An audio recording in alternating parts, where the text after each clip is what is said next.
Quiero invitarles a leer sus Biblias en el libro de Jueces, el capítulo 6.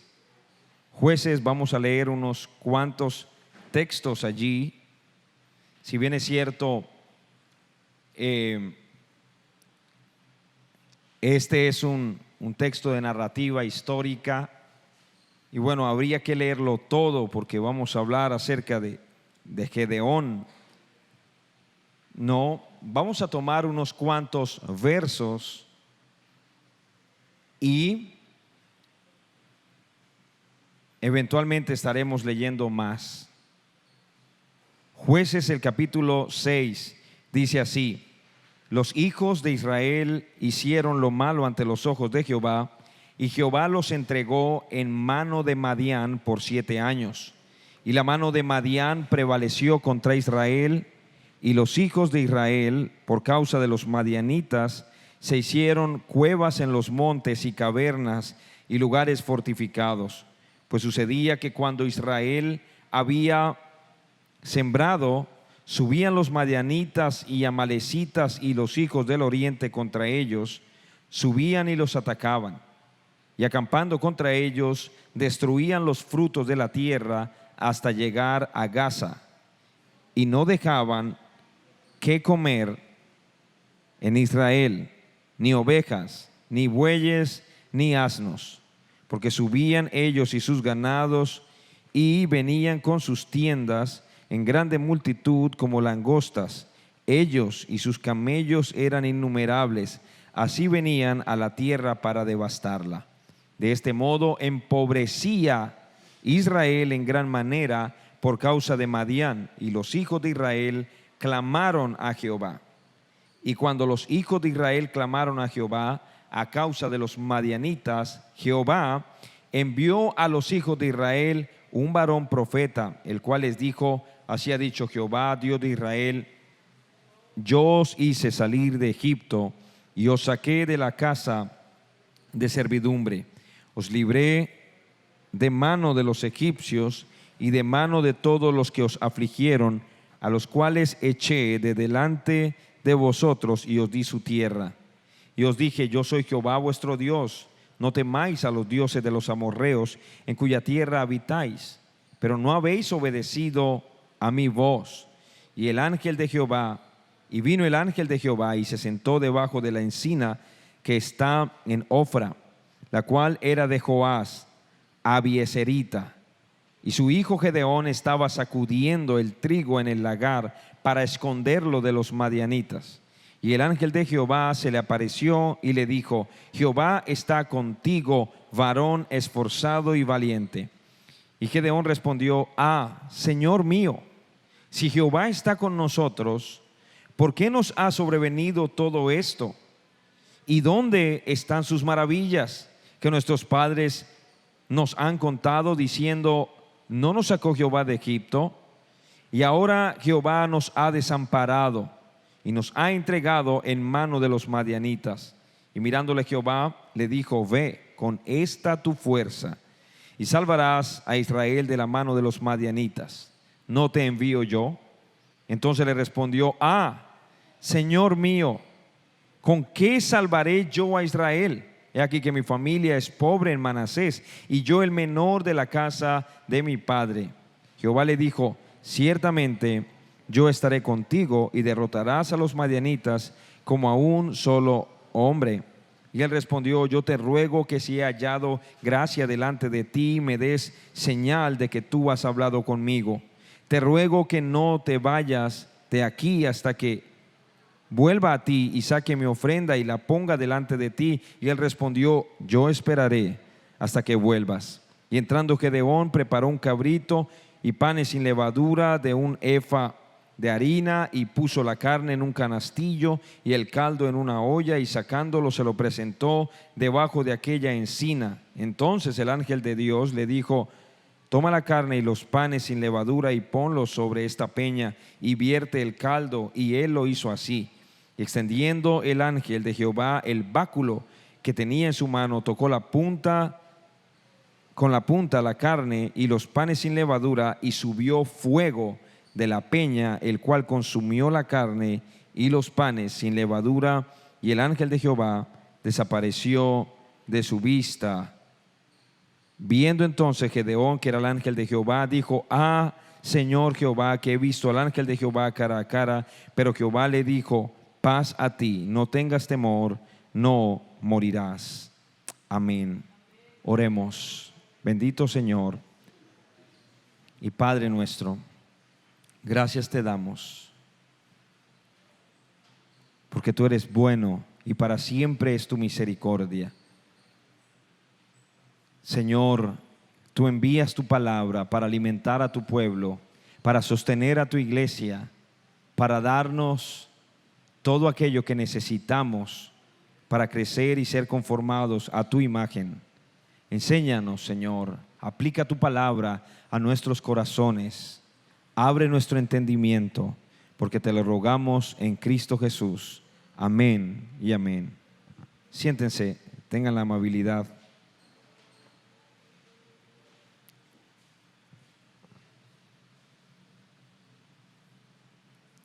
Bien, de seguro, todos los que nos encontramos en este lugar en algún momento hemos dado gracias a Dios por una gran cantidad de cosas. Gracias a Dios por los alimentos, gracias por un día más de vida, gracias por nuestra familia, gracias por la salud, gracias por el techo que el Señor pone sobre nuestras cabezas, gracias por nuestros vestidos y en fin, damos gracias por una gran cantidad de cosas. Sin embargo, una pregunta me surge y es: ¿hemos dado alguna vez gracias a Dios por ser quien Él es? ¿Hemos dado gracias a Dios por ser quien Él es? Es decir, yo sé que en múltiples ocasiones hemos caído en la tentación de albergar en nuestros corazones el pensamiento pecaminoso de pretender ser Dios. Si yo fuera Dios, entonces haría tal cosa. Entonces acabaría la pobreza de la tierra. Entonces sanaría a todos los enfermos. Entonces no habría gente hambrienta. Destruiría a los malos en un instante. De esa manera caemos nosotros en la tentación que nuestros primeros padres, Adán y Eva, ¿no? Cayeron cuando el enemigo les dijo: seréis como Dios, seréis como Dios, sabiendo el bien y el mal. Y reitero, a veces nos apresuramos a juzgar a nuestros padres, Adán y Eva, reitero, y nosotros mismos de vez en cuando albergamos ese pensamiento de si yo fuera Dios. Hermanos, ¿hay acaso una osadía mayor que siendo criaturas imperfectas pretendamos enseñarle al dueño de la sabiduría cómo debería él hacer las cosas? Es una tremenda falta de respeto que siendo nosotros seres imperfectos digamos: si yo fuera Dios haría las cosas mejor de lo que Dios las está haciendo. Porque eso es justamente lo que queremos hacer cuando albergamos este pensamiento malsano: si yo fuera Dios. Sin embargo, cuando leemos en la Biblia las perfecciones de los atributos de Dios, solo podemos unirnos al apóstol Pablo y decir aquello que él dijese en Romanos 11:33: oh profundidad de las riquezas, de la sabiduría y de la ciencia de Dios, cuán insondables son sus juicios e inescrutables sus caminos. Porque ¿quién entendió la mente del Señor? ¿O quién fue su consejero? ¿O quién le dio a él primero para que le fuese recompensado? Porque de él y por él y para él son todas las cosas. A él sea la gloria por los siglos de los siglos. Se requiere un Dios perfecto para tener una armonía perfecta en cada átomo de este universo, en cada asunto, por más pequeño que sea, de nuestra realidad temporal. Y digo eso porque aunque de ninguna manera Dios puede tolerar el pecado porque es absolutamente santo, aún así Dios es en extremo misericordioso. Es cierto que Él se aira, y a pesar de que su ira está siendo manifestada, tal y como lo dice Romanos 1, y ciertamente, como también lo dice la Biblia, un día esta será manifestada sin límites, aún así dice la palabra del Señor que Él es lento para la ira y grande en misericordia. Así que gracias a Dios por lo que Él es. Gracias a Dios por ser quien Él es. Miren lo que dice Malaquías, el capítulo 3, el versículo 6. Malaquías 3:6, dice el Señor a su pueblo Israel: porque yo Jehová no cambio. Por esto, hijos de Jacob, no habéis sido consumidos. Qué hermoso, ¿verdad? Porque yo no cambio, por eso ustedes no han sido consumidos. Es porque el Señor ha determinado amar a su pueblo. Es porque el Señor es lento para la ira y grande en misericordia. ¿Ustedes se imaginan que un día Dios cambiara y ya no fuera lento para la ira? Porque yo no cambio, por eso ustedes no han sido consumidos. Gracias a Dios porque Él no cambia. Gracias a Dios. Pienso entonces que ya que estamos en este lugar por su infinita misericordia, deberíamos frecuentemente dar gracias a Dios por ser quien Él es y no ser como aquellos dioses mitológicos, ¿no? Que eran insaciables, sedientos de sangre, llenos de pasiones, muchas veces controversiales, inmisericordes, etcétera. Y digo esto justamente por lo que vemos en este texto que leímos hace un momento y otros textos más que están allí mismo pero que no leímos por causa del tiempo, en donde hay suficientes razones para que Dios haya hecho caer severamente su ira sobre este pueblo, sobre el pueblo de Israel. Pero su misericordia se explaya de una manera apoteósica. Así que al leer nuestro texto debemos ver tres cosas que son evidentemente claras y a las cuales quiero llamar su atención por unos instantes. En primer lugar, quiero que hablemos de un pueblo apóstata, luego de un hombre incrédulo y finalmente de un Dios fiel y misericordioso. Esos son los tres puntos de mi sermón para esta mañana: un pueblo apóstata, un hombre incrédulo y un Dios fiel y misericordioso. Miremos entonces el primero de estos puntos. En la época de los jueces no solamente eran figuras de tipo judicial, tal y como hoy nosotros conocemos aquellos que denominamos jueces, sino que en aquel tiempo desarrollaban un papel más amplio los jueces de Israel, como líderes militares también eran, así como guías espirituales. Por supuesto, ellos también juzgaban al pueblo, pero ellos eran líderes. Jueces, el capítulo 2, el verso 18 dice así: y cuando Jehová les levantaba jueces, Jehová estaba con el juez y los libraba de mano de los enemigos todo el tiempo de aquel juez, porque Jehová era movido a misericordia por sus gemidos a causa de los que los oprimían y afligían. Y noten el verso 19: mas acontecía que al morir el juez, ellos volvían atrás y se corrompían más que sus padres, siguiendo a dioses ajenos para servirles, e inclinándose delante de ellos, y no se apartaban de sus obras, ni de su obstinado camino.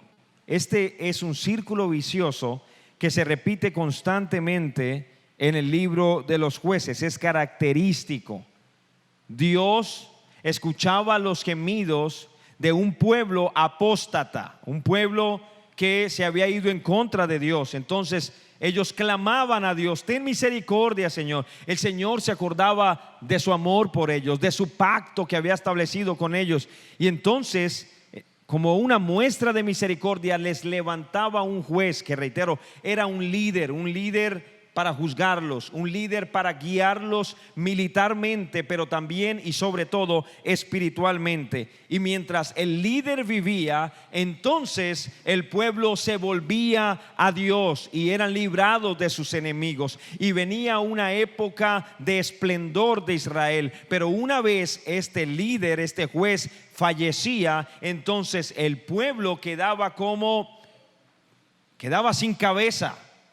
Y entonces se desordenaban, nuevamente volvían a apostatar. Nuevamente el Señor, como muestra de su misericordia, pero también muestra de que Él no toma por inocente al culpable, entonces también les castigaba y les enviaba a un ejército que los oprimiese y los esclavizara por alguna época, para finalmente ellos volver a clamar al Señor. Y ese círculo se repite una y otra y otra y otra vez. Es un círculo vicioso de pecado y restauración, pero una restauración de parte del Señor. Pero digo vicioso porque es el pueblo el que constantemente necesitaba a alguien que los guiase, porque de ellos mismos no buscaban a Dios, sino que tenía que haber un líder.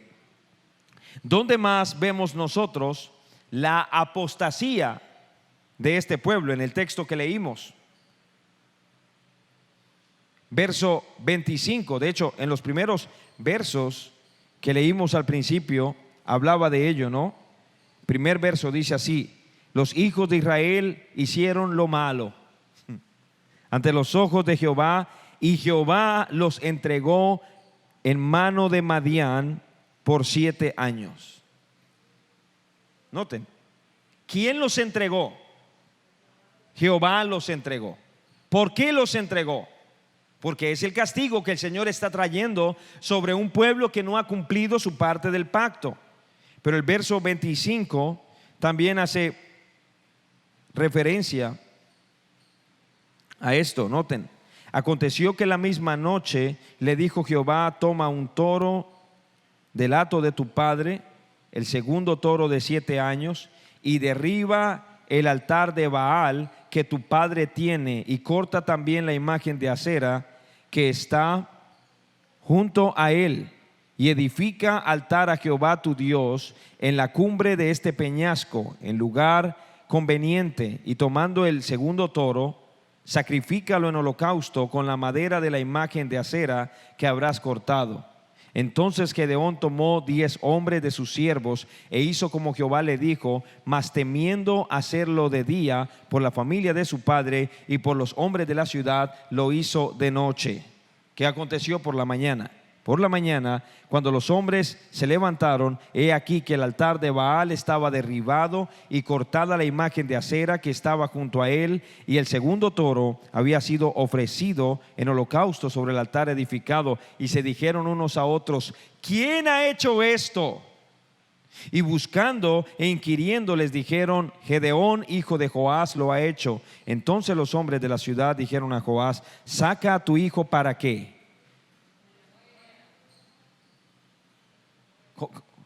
Hermanos, tenemos que detenernos allí, ¿no? Porque parece que estuviéramos leyendo algo de un pueblo que no es el pueblo de Israel. Un pueblo que, reitero, a ellos les fue dada la ley del Señor, a ellos les fue dado el pacto del Señor, y particularmente los 2 primeros mandamientos: no tendrás dioses ajenos delante de mí.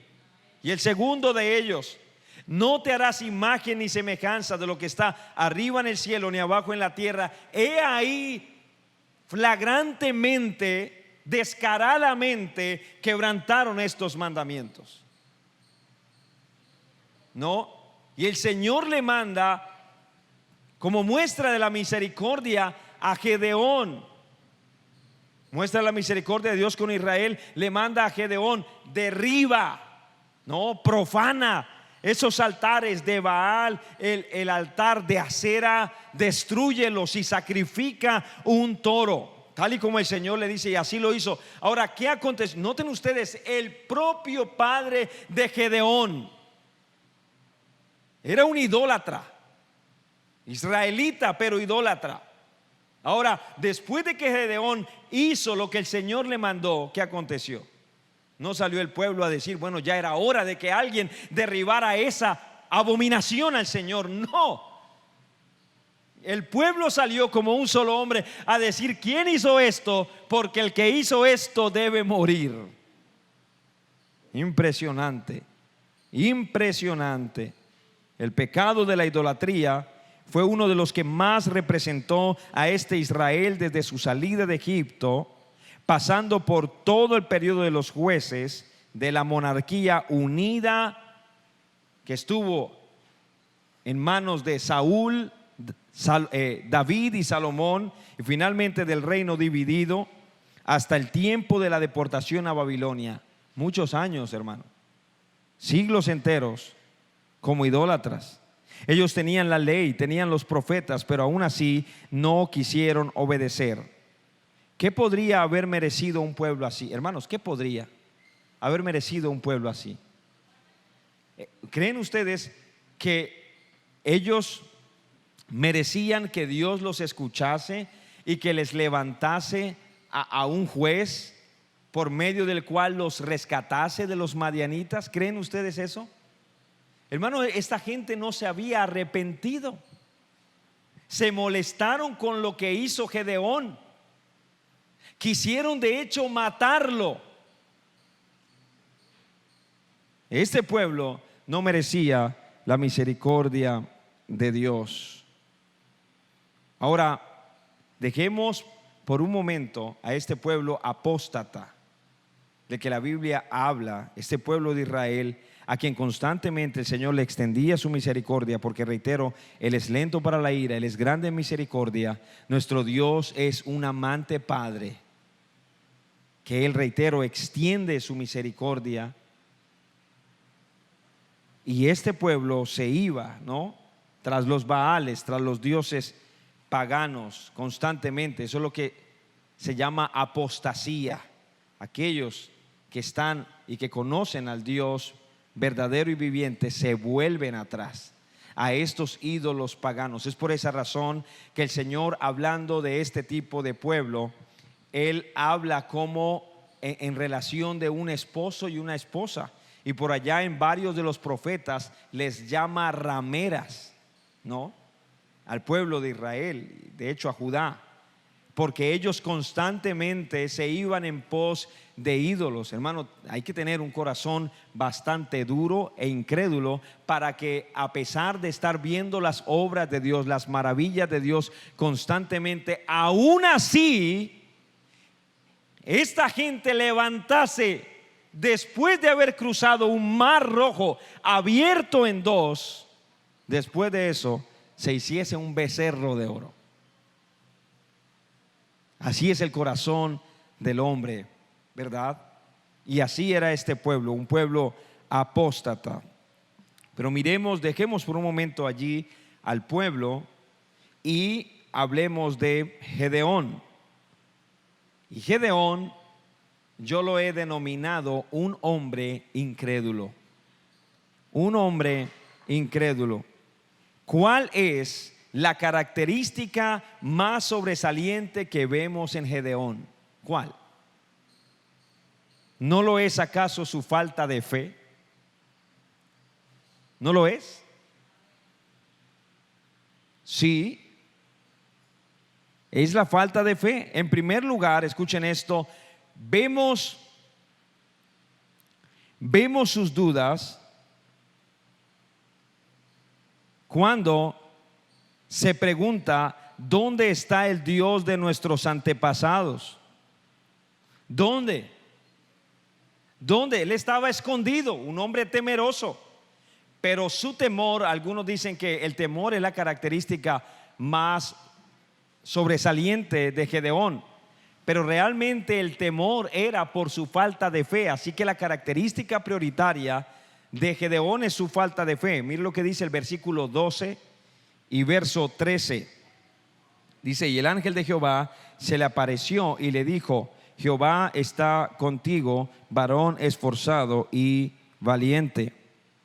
Ahora,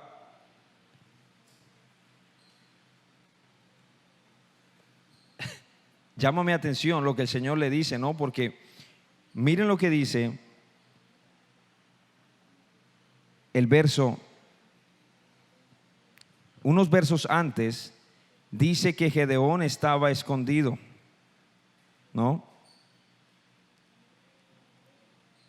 Estaba escondiendo el trigo en un lagar para esconderlo de los madianitas. El verso anterior lo está diciendo. Y ahora el Señor se le aparece y le dice: Jehová está contigo, varón esforzado y valiente. Y Gedeón respondió, noten la respuesta de Faraón: ah, Señor mío, si Jehová está con nosotros, ¿por qué nos ha sobrevenido todo esto? ¿Y dónde están sus maravillas que nuestros padres nos han contado?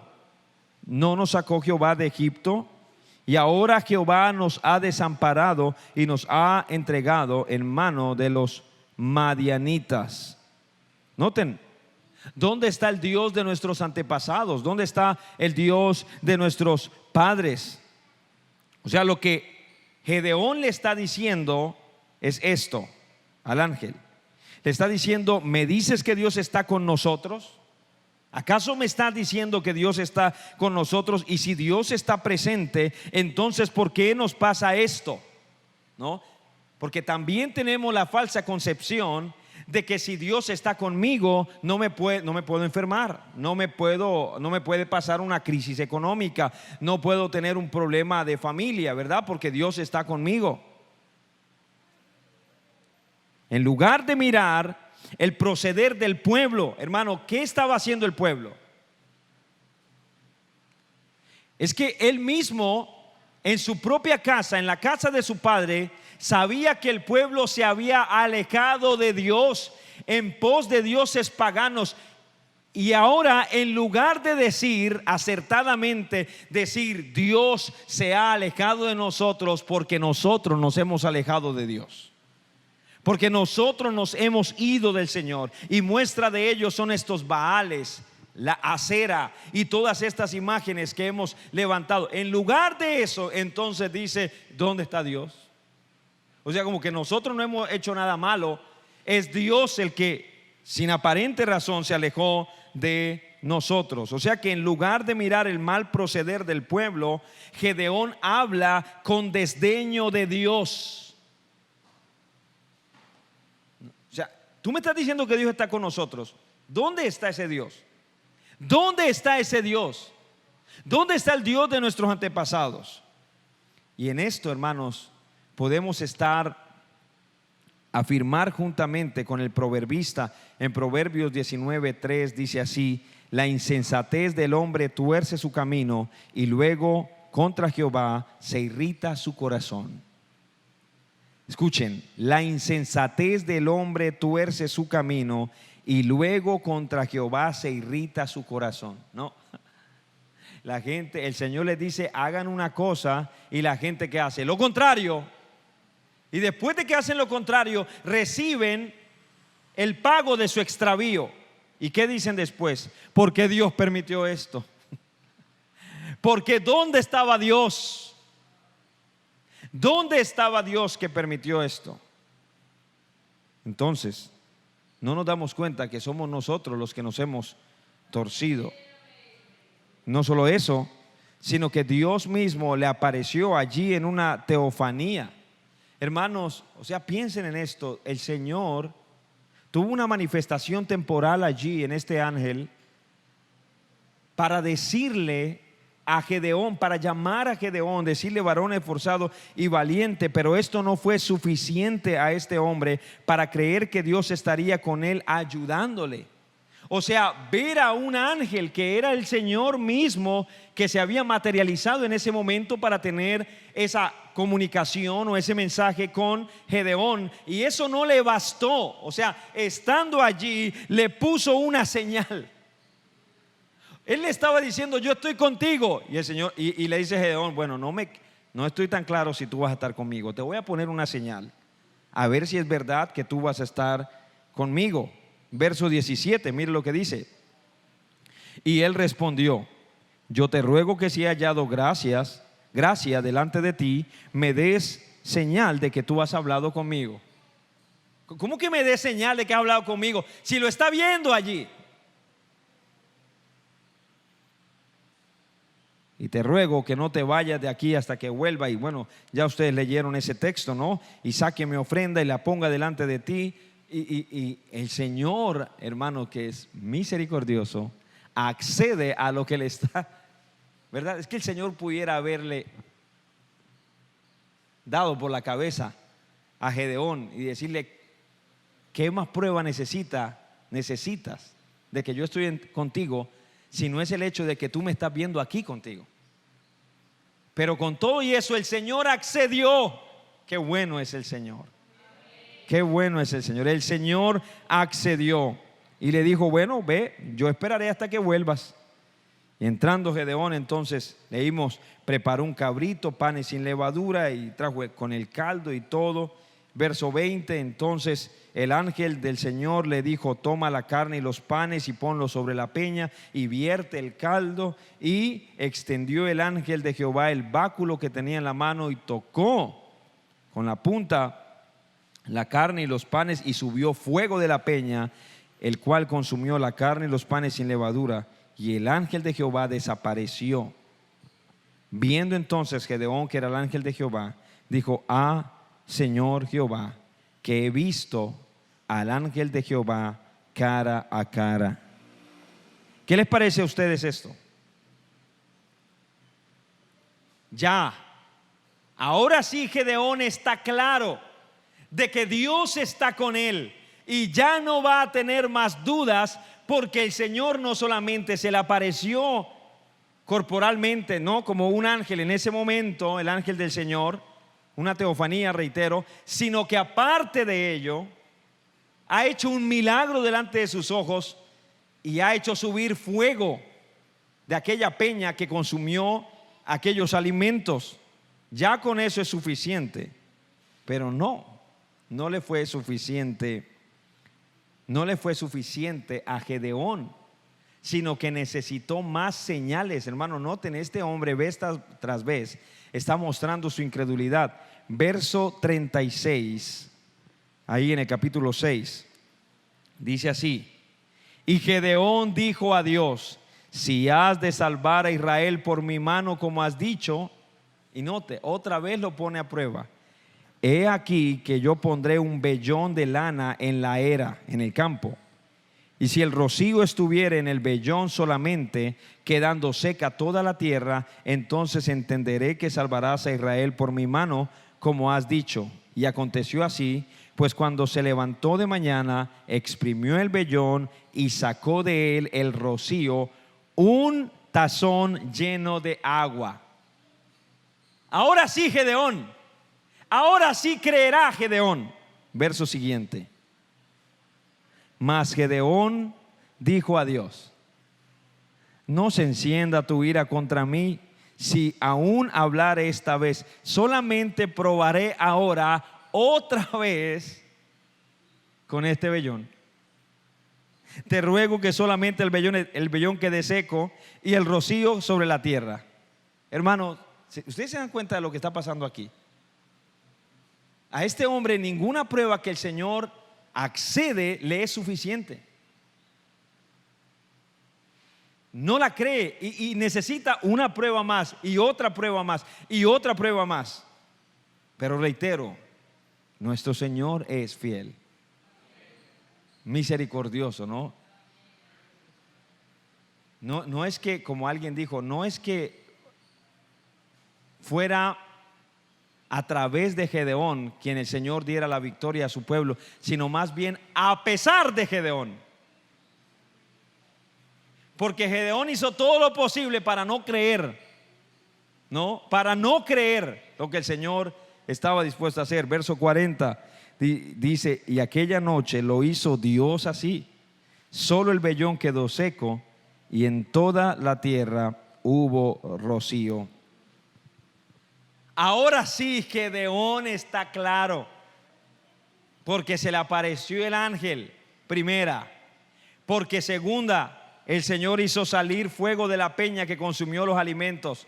Tercera, el vellón quedó mojado. Cuarta, el vellón quedó seco. Ya con eso, ya Gedeón no necesita más. Tiene que estar sumamente convencido. Pero no es así. No es así.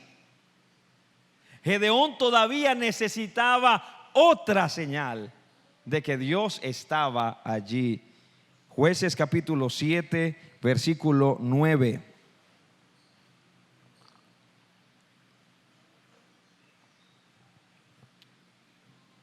Aconteció que aquella noche Jehová le dijo: levántate y desciende al campamento, porque yo lo he entregado en tus manos.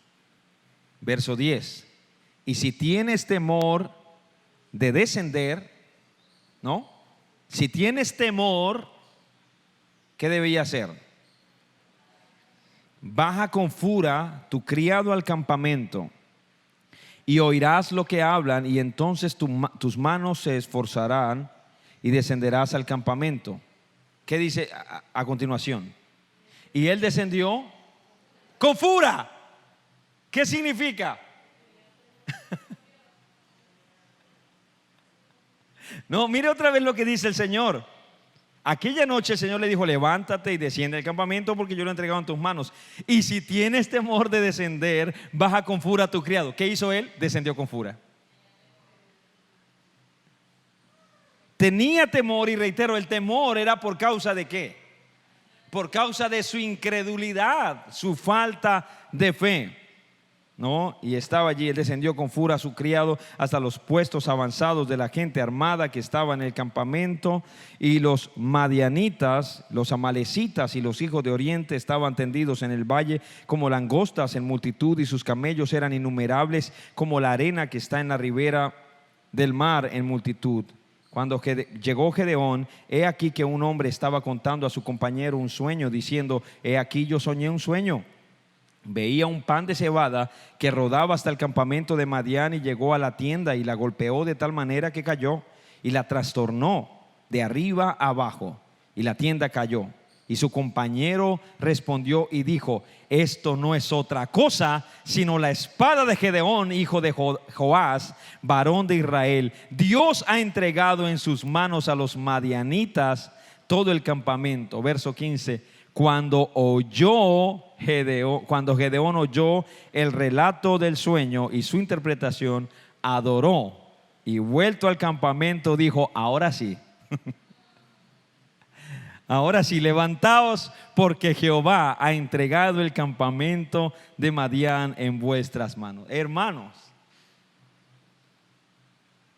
no, 5 pruebas, 5 veces necesitó Gedeón para que supiese que realmente el Señor le iba a entregar a este pueblo en sus manos. 5. ¿Qué haríamos nosotros con un pueblo apóstata, idólatra como Israel, que tiene líderes tan incrédulos como Gedeón? ¿Qué haríamos, hermano? Eso es como uno para llevarse las manos a la cabeza, rascarse un buen rato y luego decir: aquí no se puede hacer nada. No, es un pueblo apóstata, contradictor, rebelde, y aparte de eso el Señor busca un líder, y ese líder tiene pinta de todo menos de líder. No, un líder incrédulo, totalmente no cree. Ciertamente nosotros pudiéramos no hacer mucho y buscaríamos otro tipo de gente, pero no es así el Señor. Y este es el punto final, porque Dios es fiel y misericordioso. Dios es fiel y misericordioso.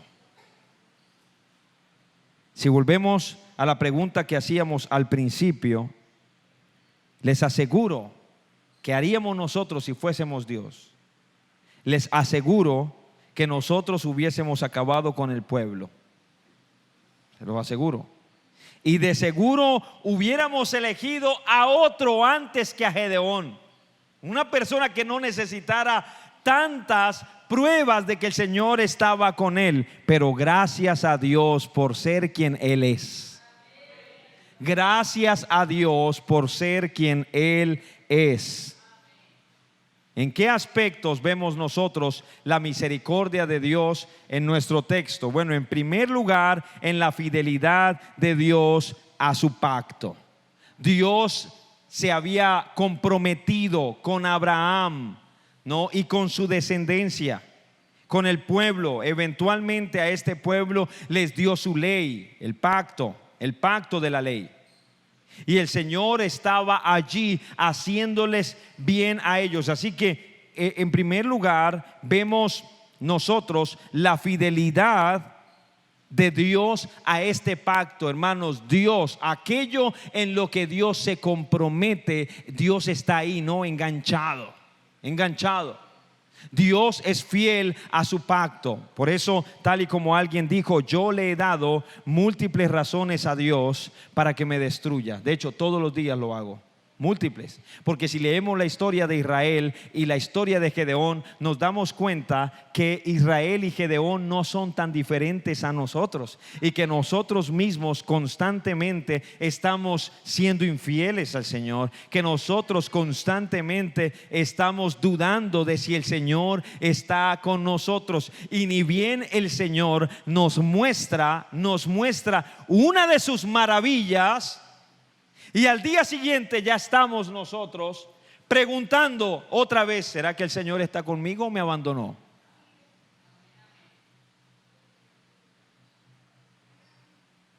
sea, si de otra, hermanos, de ser otro el Señor, ya nos hubiese exterminado. Pero el Señor ha hecho un pacto con su iglesia, un pacto con los suyos, un pacto. Es un pacto de amor, ¿no? En Cristo Jesús. Y es debido a ese pacto que, a pesar de nuestras múltiples y frecuentes fallas, el Señor nos sigue extendiendo su misericordia. Gloria sea dada a Dios. Aleluya. Amén. En segundo lugar, también vemos la misericordia de Dios en el castigo. ¿Es así? No nos gusta reconocer que la misericordia de Dios se puede expresar en castigo, pero es así. La Biblia dice que Dios, al que ama, disciplina y azota a todo aquel que toma por hijo. Si el Señor se había comprometido con ellos en un pacto y el Señor estaba cumpliendo la parte de su pacto, entonces Él los castigaría como una muestra de misericordia para hacerlos volver a su pacto. De hecho, esa era la razón por la cual el Señor les enviaba a los profetas. No como los profetas contemporáneos, ¿no? Que la gente anda buscando. Hoy en día la gente está desesperada buscando profetas. Porque los profetas contemporáneos, ¿qué profetizan? Profetizan todo lo que el corazón desviado de las personas anhelan. Y yo quiero el carro del año, yo quiero la casa de mis sueños. Ahora, eso no necesariamente está mal, pero lo que está mal es cuando yo anhelo solo eso y no al Dios que da eso. Yo anhelo eso por encima de Dios. Y entonces esta gente contemporánea, reitero, busca, ¿no?, ese profeta que le diga. Y es que casi que es como una es reiterativo, ¿no?, lo que dicen estos hombres. Ustedes los pueden ver constantemente. Están diciéndole a la gente, y toman todos los versículos de la Biblia donde habla de bendición y de que el Señor lo va a prosperar y de que tú le has pedido al Señor, pero yo vengo a ti con una palabra profética, aquello por lo que le has estado pidiendo por tanto tiempo, el Señor te lo cumplirá. Hermanos, y la gente cree, ¿no? Este es un hombre de Dios, porque él no sabía que hay algo por lo que yo le estoy pidiendo al Señor desde hace mucho tiempo. Pero esto es una técnica de manipulación, hermanos. Y yo me puedo bajar en este momento y acercarme a casi cualquiera de ustedes y decirle aquello por lo que el Señor me dice, que aquello por lo que le has estado pidiendo por tanto tiempo al Señor, el Señor te lo va a conceder. Y usted quedará sorprendido, porque ¿cómo sabía el hermano que por tanto tiempo le he estado pidiendo yo esto al Señor? Eso sí, ellos se asegurarán de no decir que le estás pidiendo al Señor de hace mucho tiempo. ¿Sí? Son técnicas de manipulación. Pero cuando los profetas aparecían en la antigüedad, entonces no era así. Cuando el profeta aparecía, porque generalmente los profetas eran hombres solos, vivían muchas veces afuera del pueblo, en cuevas. Cuando aparecía el profeta, entonces ellos no decían: gloria a Dios, apareció el profeta, quién sabe qué maravilla nos trae. No, todo lo contrario. Ay, Dios, quién sabe qué hicimos, porque ahora nos viene el profeta y viene con cara de pocos amigos. Era así. Así que venía el castigo. ¿Y qué les decía? ¿Qué les decía el Señor por medio del profeta? Vuélvanse a mi pacto. He ahí entonces ese elemento primordial del profetismo en el Antiguo Testamento. No era tanto el elemento futuro lo que los profetas hacían, sino era llamar el pueblo del Señor al arrepentimiento. Vuélvanse a Dios, vuélvanse al pacto, vuélvanse al Dios de sus antepasados. Y luego les decía: como ustedes no se han querido volver, entonces Dios ha determinado hacer esto y esto. El castigo. Así que el castigo no era para destrucción, sino era para que el pueblo se volviera a Dios, porque Dios es la fuente de todo bien. En ese sentido, entonces, en el castigo nosotros vemos misericordia de Dios.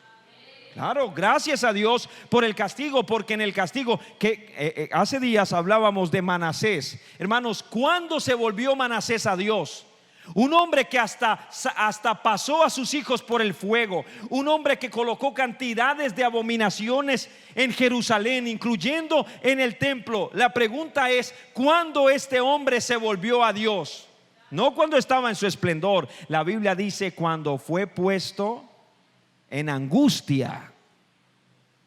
Cuando fue puesto en angustia, después de que el Señor le quitó el trono, no, y se lo llevaron. Cuando fue puesto en angustias, entonces allí oró, allí se volvió al Señor. Y noten otra vez el primer versículo que decía: volvió Israel a hacer lo malo. Hicieron los hijos de Israel lo malo ante los ojos de Jehová, y Jehová los entregó en mano de Madián. Así que el castigo no venía por parte del enemigo. El castigo venía por mano de Dios. Fue el Señor el que los entregó. El Señor, si ustedes leen en Daniel capítulo 1, los primeros versículos, se dan cuenta lo mismo. En el año tercero del reinado de Joacim, rey de Judá, vino Nabucodonosor, rey de Babilonia, a Jerusalén y la sitió. Verso 2. Y el Señor entregó en sus manos a Joacim, rey de Judá, y parte de los utensilios de la casa del Señor. ¿Quién entregó en las manos en las manos de Nabucodonosor a Joacim? ¿Quién? El Señor. El Señor. Entonces, hermanos, nosotros también vemos la misericordia de Dios en el castigo. Vemos la misericordia de Dios en el castigo, hermanos, y es bueno. La disciplina es buena. La disciplina es buena. La Biblia dice: si se os deja sin disciplina, de la cual todos han sido hechos partícipes, entonces sois bastardos y no hijos. O sea, si el Señor, mire, yo veo a un muchacho que no es de mi familia y yo veo que está gritando y está fumando y está robando y pues yo me voy a sentir incómodo con ese muchacho, pero no es mío. Y yo no puedo ir a corregirlo porque no es mi muchacho. No es mi muchacho. Él le grita a sus papás y desobedece a las autoridades y todo eso, pero en última no es mi muchacho. Yo no puedo ir a correr. Ah, pero vaya una de las mías, se le ocurra hacer alguna de esas cosas, yo no puedo dejarlas sin castigo. ¿Por qué? Porque las amo. Porque las amo y quiero corregirlas. Note entonces cómo el castigo es una muestra de misericordia. Es una muestra de misericordia. ¿Y por qué yo no castigo al hijo del vecino? Sencillo, porque no es mi hijo. No es mi hijo, ¿no?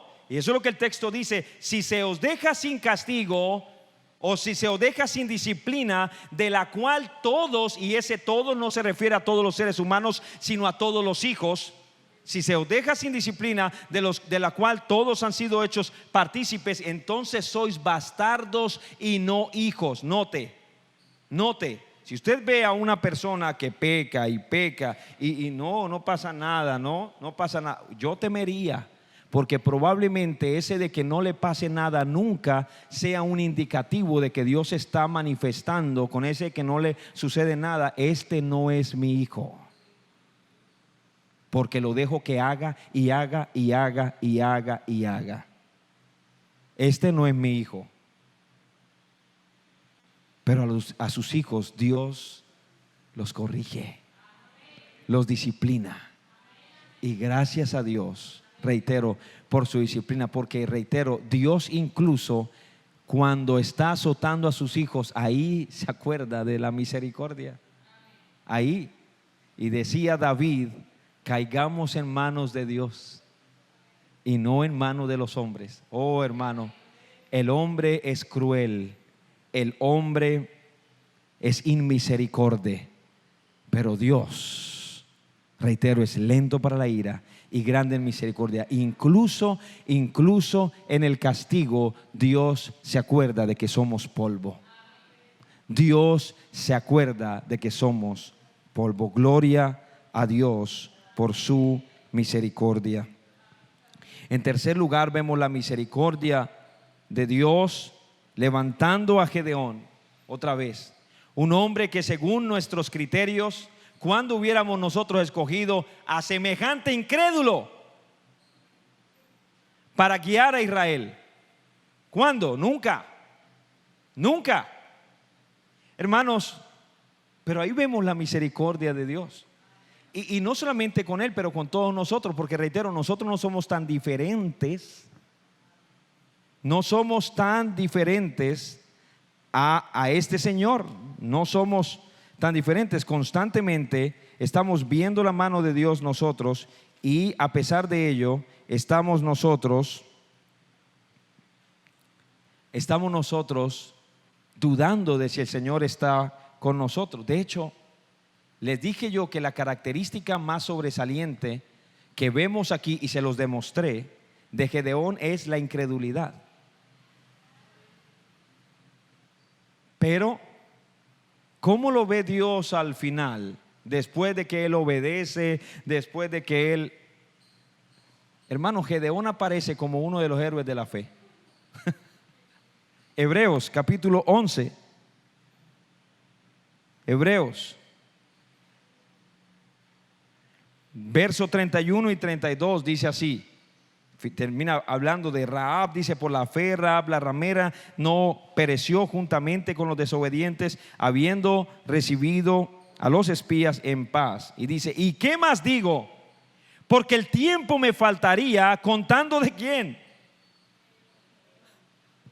Tiempo me faltaría contando de Gedeón, de Barak, de Sansón, de Jefté, de David, así como de Samuel y de los profetas, que por la fe conquistaron reinos, hicieron justicia, alcanzaron promesas, taparon boca de leones, apagaron fuegos impetuosos, evitaron filo de espadas, sacaron fuerzas de la debilidad, se hicieron fuertes en batallas, pusieron en fuga ejércitos. Gloria a Dios por esto, hermanos. Gloria a Dios, porque incluso el hombre más incrédulo en esta mañana tiene esperanza. ¿No? Gedeón, vemos allá, hermano, y es que no me cabe otra palabra sino incredulidad, pero finalmente fue instrumento en las manos de Dios para traer esa victoria que finalmente Dios concedió a Israel. Y después de eso entonces se le llama por ello un hombre que vivió por fe. Por fe. Así que la misericordia de Dios se expresa en Dios, escúcheme esta expresión, empecinarse con Gedeón, así como lo ha hecho con nosotros, ¿no?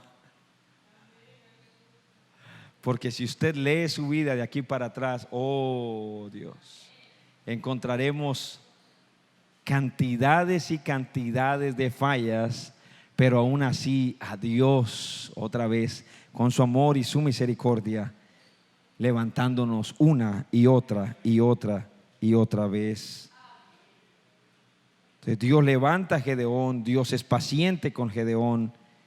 Y en quinto lugar, y ya para finalizar, vemos la misericordia de Dios en ayudar a Israel a vencer a aquellos enemigos de una manera extraña, con 300 hombres, ¿no?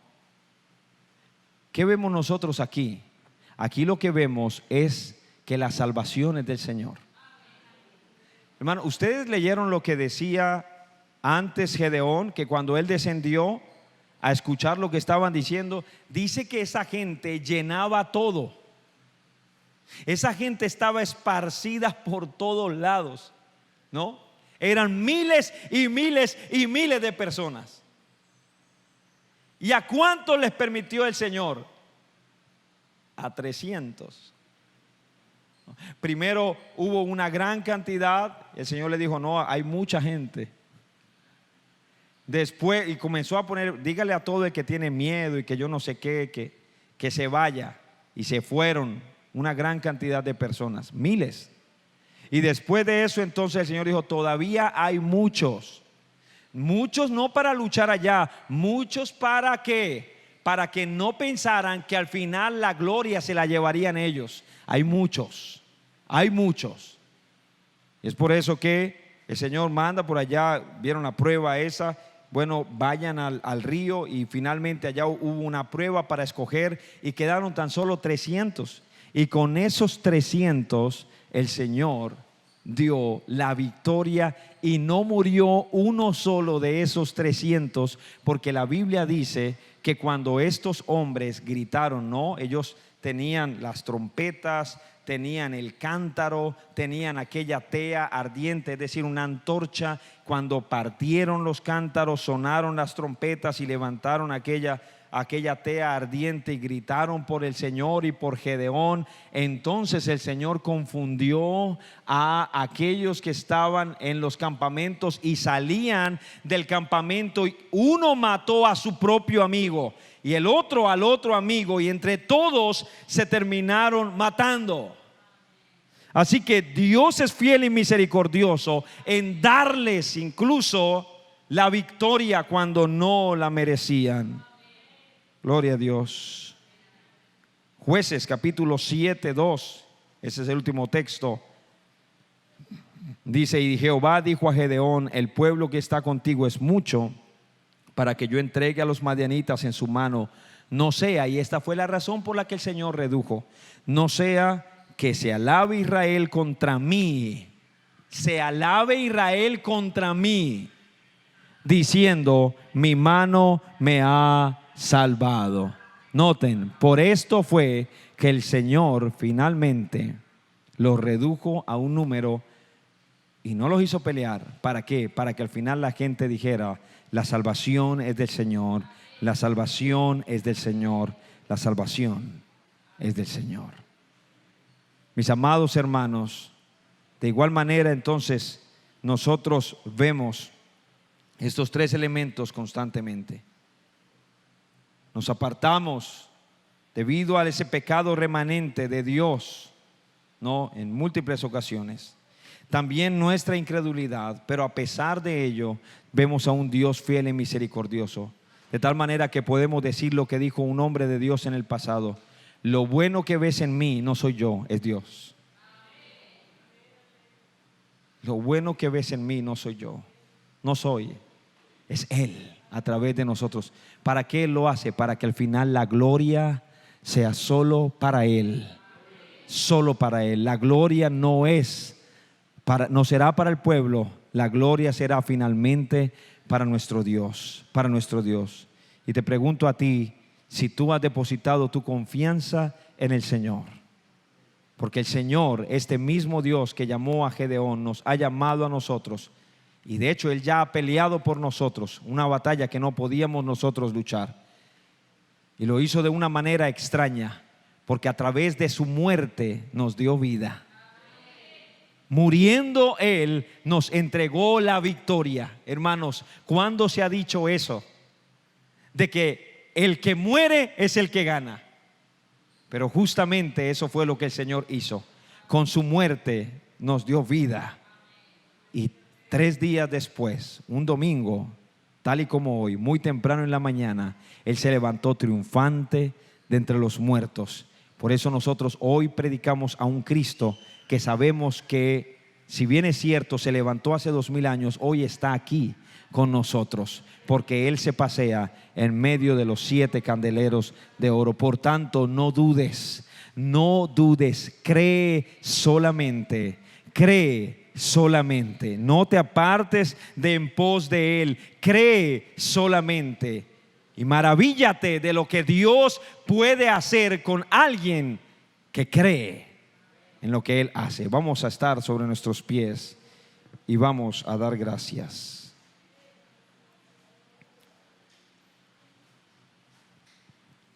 Bendito Dios y Padre nuestro, gracias te damos. Gracias te damos por ser tan bueno, tan maravilloso, fiel y misericordioso. Gracias por hablarnos.